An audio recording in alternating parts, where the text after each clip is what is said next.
Be'ezus Hashem Yisbarech, we will continue what we are learning in the holy letters of the Balatanya, letter number 12. What the Shir is in the Schos Refuah Shalema for Hinda Basta Barachel.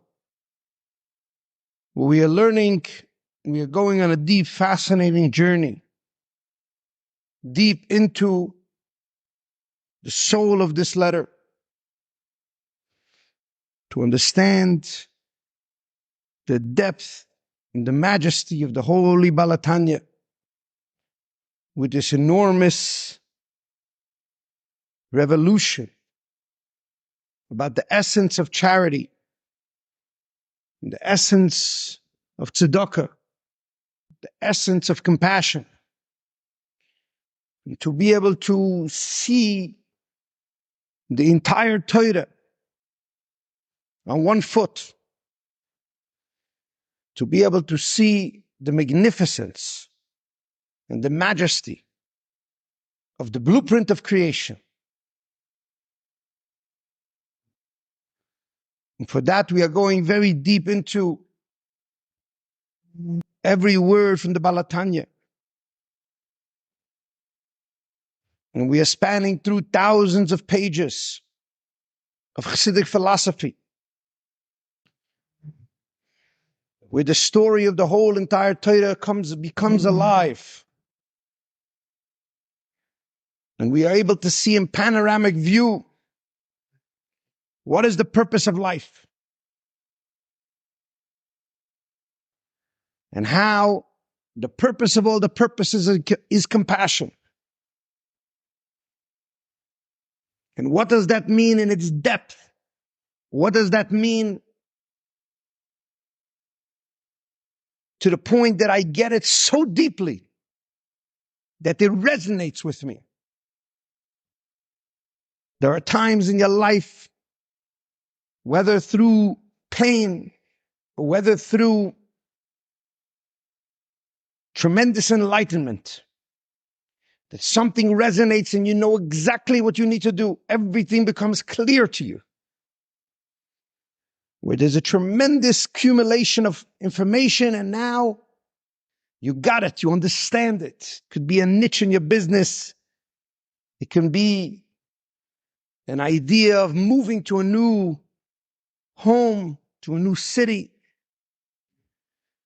There's certain decisions that a person makes that are based on inner transformation, inner clarity. And the goal of the holy Balatanya, the holy Baal Shem Tov, was to share with you the gift of the Messianic era, the gift of the taste into the Messianic era now. To be born into a generation that's so poor in regards to how far away we are from the Zman HaBayis, from the time of the Beis HaMikdash when we saw the revelation, godly revelation, how far away we are from Matan Torah, when the whole entire world screamed out, I am God, and there was no echo, there was no absorption. Where the whole entire world saw God, and what you usually saw, what you usually see, you only heard about it. Usually God is in the books, spirituality, heaven, things you can't touch. But during Matan Torah it was the exact opposite. They saw what's usually heard. They saw God, which is usually heard. And what is usually seen, the physicality, was only heard. You could only see the energy that animated the universe.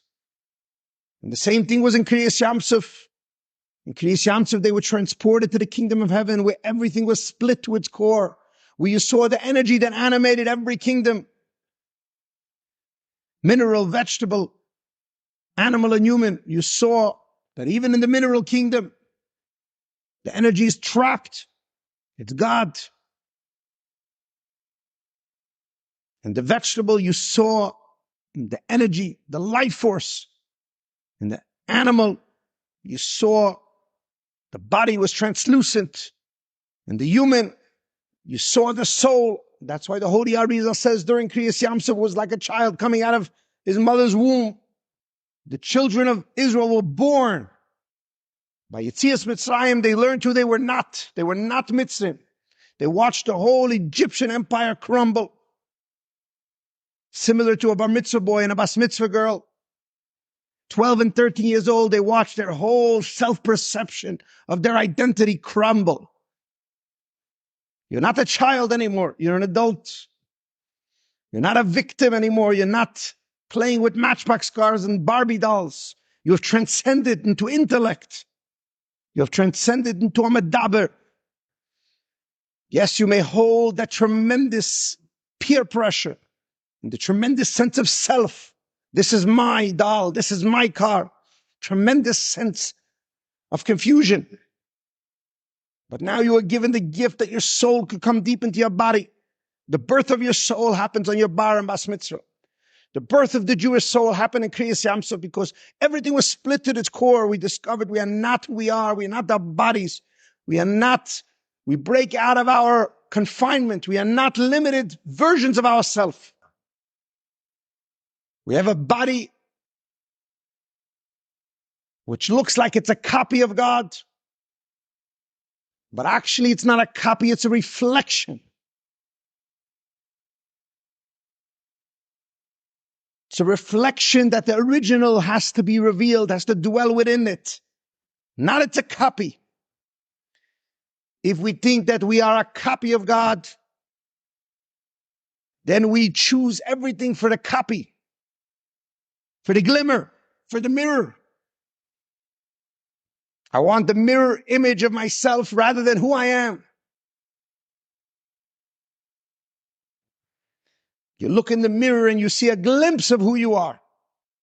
That beauty that you see in the mirror is just a glimpse into the infinite beauty that you possess inside you. But if you worship your whole life on your image, that means your soul, which has no image, your soul, which has no limit, which is a part of the divine, is trapped in its image, trapped in the self. When the truth is we are selfless. We were made in God's image, which means there is no image at all. And all images are meant to be broken.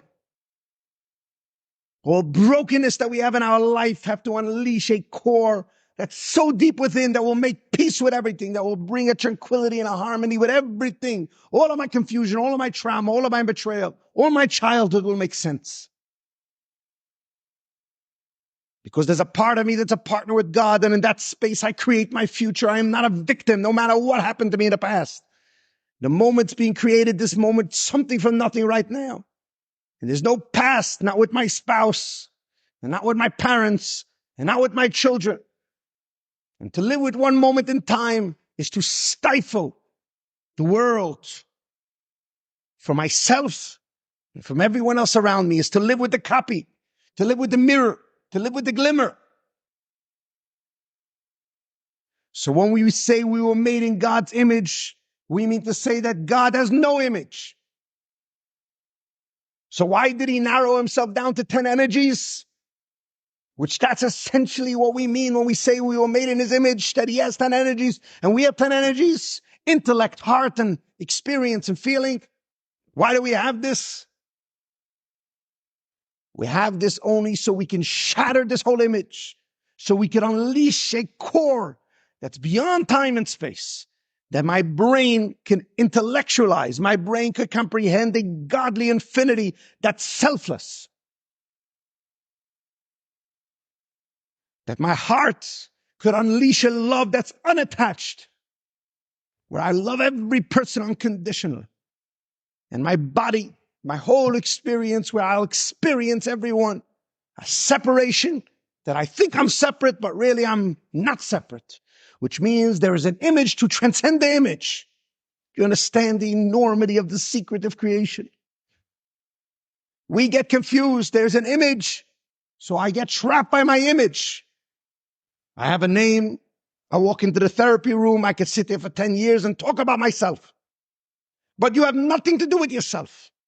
The self is a story. It's a mirror. It's a glimmer. It's an image. It doesn't exist. When you look in the mirror, you're looking at yourself. If you're worshiping that image in the mirror, that image cannot contain. If that image is beautiful, that image is the image of the divine, which means that it is portraying an infinite beauty within. And that beauty has to come out. Those eyes can see so positively.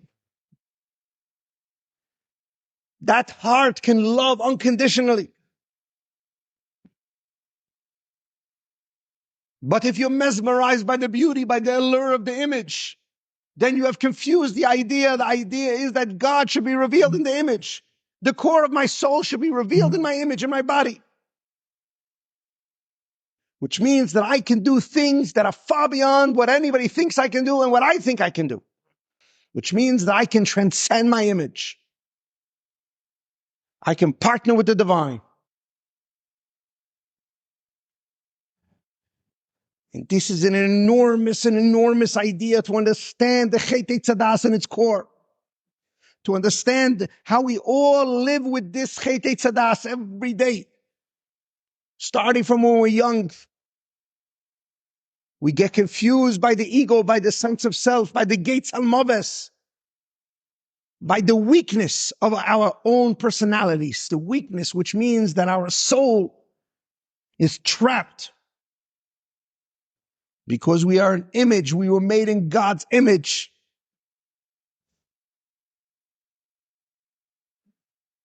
And God's image means that he narrowed himself down to 10 energies. So I have a face which contains my intelligence and my emotional intelligence and my communication abilities. And I have a heart which contains my love. And I have my left side of my heart, which is essentially very similar to the liver, which contains feeling and experience. And these are not things that I can get.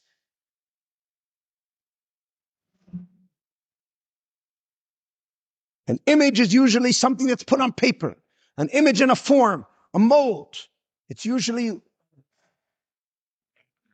we try to capture it. We try to hold a vessel, a cup, a container is meant to hold.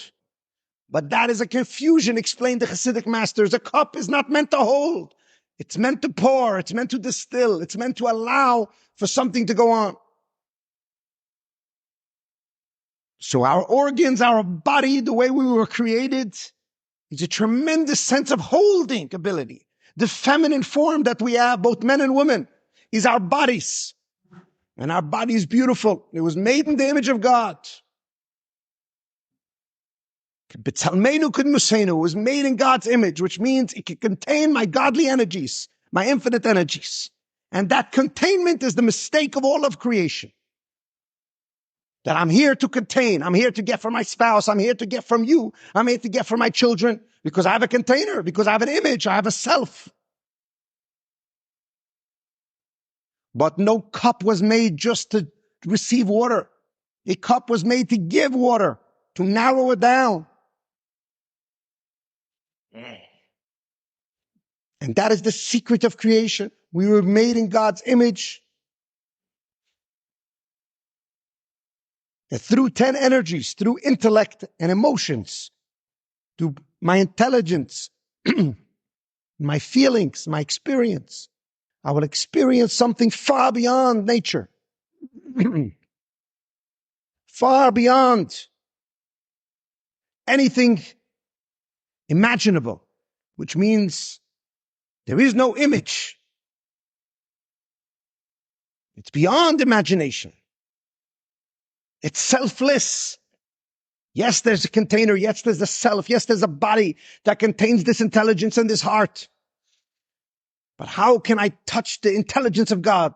How can I feel the way God gives kindness? How can I have this? How can I partner with the divine? How can I have an infinite love? Not if you get love, not if you're taking, but if you're giving. So when I was made in my image, when I was made in God's image, if I think I'm here to receive, it's just the image. It's just a copy, and we stop right there. I'm copying God. I'm receiving from God. I'm worshiping my body, worshiping my receivership. I want to get from God all the time. God wanted to give merit to the Jewish people, so he gave them Torah and mitzvahs. He gave them opportunities to get from him. That was till the Baal Shem Tov came on the scene. The Baal Shem Tov said that is not true. He wanted to do something far beyond. Torah and mitzvahs is not so you could get from God, it's so you could give. So you can give to God and you can give to everyone around you. So you can get in touch with the true image of God, which is imageless, which means in those 10 energies is revealed something far beyond 10 energies. And how is that possible? That means reaching God. It's not possible. It's exactly the point. How is it possible in this limited world that the world will be filled with the knowledge of God as the sea covers the seabed? How is that possible? It's actually impossible. And that's the purpose of this world, to achieve the impossible, to touch God, to know God. How is it possible to know God? Impossible. You will know the knowledge of God. That is the point, that it's imageless. Your intelligence is limited. But God says through the Torah mitzvahs, through the transformation, through teaching, through being obsessed with intelligence, which means obsessed with teaching intelligence to other people, through being obsessed with emotions, the emotions of God, the divine attributes of compassion will flow through you. And then you will feel God. You will feel what it means to be God. You will feel what it means to be connected with the Creator, that the Creator of the world should dwell within you. To understand this enormous opportunity where image could be a trap, or image can allow you to go far beyond the imagination. Where image can show you that the true image is imageless. There's no fesel and no tmuna. God has no image. We're made in God's image, but God has no image. That's exactly the point. These 10 energies can achieve the impossible. But if you're trapped by their image, and you're trapped to being a receiver, then you're trapped by your own image. You're trapped by your sense of self. And you haven't tapped into your creative abilities. You haven't tapped into Shutav LaKadosh Baruch Hu B'Maaseh Bereishis. You haven't tapped into the deepest core of your godly nature, your Yisrael Shabbat Yud Shvat Tov Shin Chof, the Lubavitcher Rebbe spoke about this, and he said, every single Jew has the capability to transcend from Yaakov to Yisrael. Which Yaakov Avinu looked like Adam Arishan. But even Adam Arishan, Adam and Chava, they didn't fix the Chet Tzadas. They didn't transcend their humanness. They didn't recognize that they were made in God's image, which means that deep down, if they go deep within, there is no image. There is no limit what you can accomplish.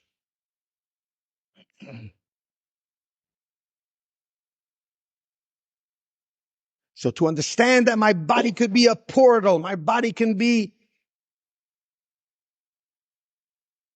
a tremendous container and vessel, a temple for God, where infinity is experienced by my heart and infinity is experienced by my mind. And this is an enormous revolution of the Holy Baal HaTanya and the Holy Baal Shem Tov. And this was witnessed by Yaakov Avinu. This was witnessed by Rachel Imenu. when Rachel had every reason to marry Yaakov. But instead she was compassionate to her sister. She made peace between Avraham and Yitzchak, between Rivka and Sarah. She made peace between the feminine and the masculine. What is better, my soul or my body? And the idea is a soul and a body together, both recognizing that they both have no image, and they can do the infinite together. If they're giving to another person, that is the secret. That is the best.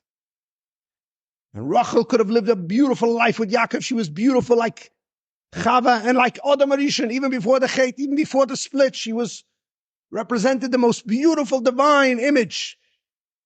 Rachel Imenu was as beautiful as Chava and even more.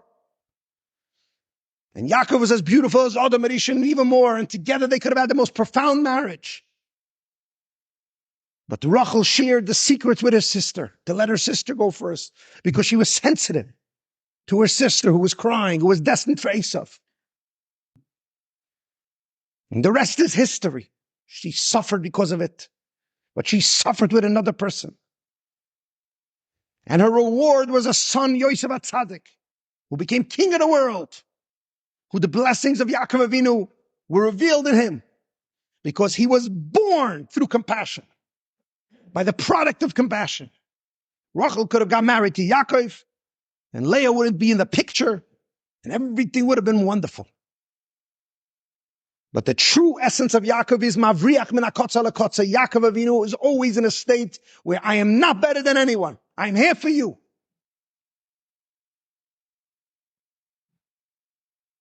Yaakov was also frustrated with Leah, because she made him confront parts of himself that he did not know and didn't understand. A limited version of himself. But that was to allow the Yisrael Shabbat to come out. That was to allow the trauma and the pain and the confusion in our marriages is only there for one moment at a time of a tranquility to come out. An unconditional love. I marry you because my other half. But as the Sheva Brachas leads to life, it becomes a conditional relationship where I married you for your beauty and you married me for my beauty. I married you for your strength and you married me for my strength, which means the good deeds, the form, and the mold. Perfect girl and the perfect boy. We show up as Yisrael and Rachel, and we try to mesmerize each other, which is a conditional element. But the goal is to see that we're both beautiful people. And we have deep within us brokenness, but we have deep within us true beauty, which my showing of the Yisrael on the date and your showing of Rachel on the date is only a glimmer of the true, unattached, unconditional love that I have deep inside me. So I wasn't lying when I showed you how beautiful I am on the date and when you showed me how beautiful you are. But we're going to discover that through thick and thin. We're going to confuse each other. We're going to bring out trauma from our past childhood, growing up in different homes, and we're going to confuse each other. And there's going to be gender wars in the sense that you're trying to make me real, and I'm hovering. And we're going to misunderstand each other because you're the right and I'm the left. And I'm the left and you're the right, but we were made for each other. Because soul and body were made for each other, because husband and wife were made for each other, because we are supposed to get beyond our image, which the beauty that we have, ilu molei shira kayam, even if we had all the time in the world, we can never describe the infinity of the soul. There's 10 energies, so we can get way beyond 10. The essence of God dwelled in the Kodesh HaKadoshim. You know what furniture was in the Kodesh HaKadoshim? You know what size it was? It was Mavriach min hakotza lekotza. It had, Yaakov Avinu was revealed over there. It had energy that was beyond time and space. When you measured it, it didn't make sense. Because each one of every Jew has an infinite potential. And the Holy Baal HaTanya explains with this letter that it's through compassion. When you become selfless, when you feel another person, when you transcend, when you release the Yaakov Avinu in you.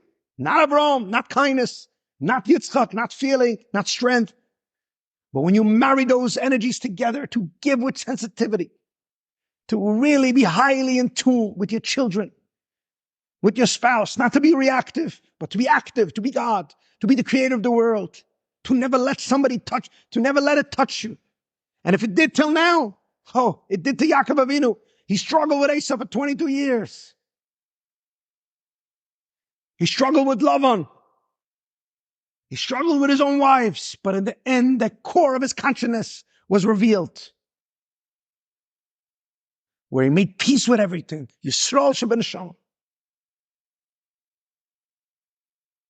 He was called Yisrael, which means that he rules the world, rules the heavens and rules the earth, because his soul had unleashed a part of him that's beyond body and soul, which mesmerizes and mirrors the infinity of God. And how is that possible? The answer is it's not possible. That is the point. God is impossible, making the impossible possible in me and you. And that is the purpose of the whole entire Torah. And when we witness this enormous revolution that's going to be in the Messianic era, where we're going to become prophets, when we're going to have insight beyond technology, beyond artificial intelligence, way beyond the limit of technology, which is to touch the mind of God, which means to become the indwelling of the infinite God, which is beyond a limit, which is beyond an image, beyond the self. And the Holy Balatanya says, that's avoidance of tzedakah. Do that now. Get rid of the self now, the image now. You can achieve far more than you think you can achieve. In your marriage, with your children, with your parents, with your friends, with everybody. The stifling, the pain, the suffering is only there to trampoline and call out a deep energy that's beyond the image, where you can develop a relationship with your spouse far beyond what you experienced in the dating, where you can say the dates were a mirror image, a glimmer of what me and you have to contribute to each other, where we're desperate for each other internally, intellectually, emotionally, experientially, where we become one unit that's beyond the physical allure, that's beyond what you can give me. And that is the gift of the whole entire Torah, to have a sense of a compassion, Rachmana liba boy, to have the real experience of the heart, the infinite heart that's beyond image, beyond space. But in order to get this with clarity, one has to become obsessed with compassion. It has to become your mission, it has to become your intelligence, it has to become your lexicon. The Holy Balatanya says if you do that, the revelation on your soul will be unimaginable. The whole point of Gullus is to discover it now during Gullus. And if you can discover it now, even for one moment, true one moment, the experience will be indescribable, but totally worth it. Because to be able to witness this revelation now in the darkness, to be able to have an enlightened marriage now, to be able to be here for the poor man now, is the most magical thing in the world.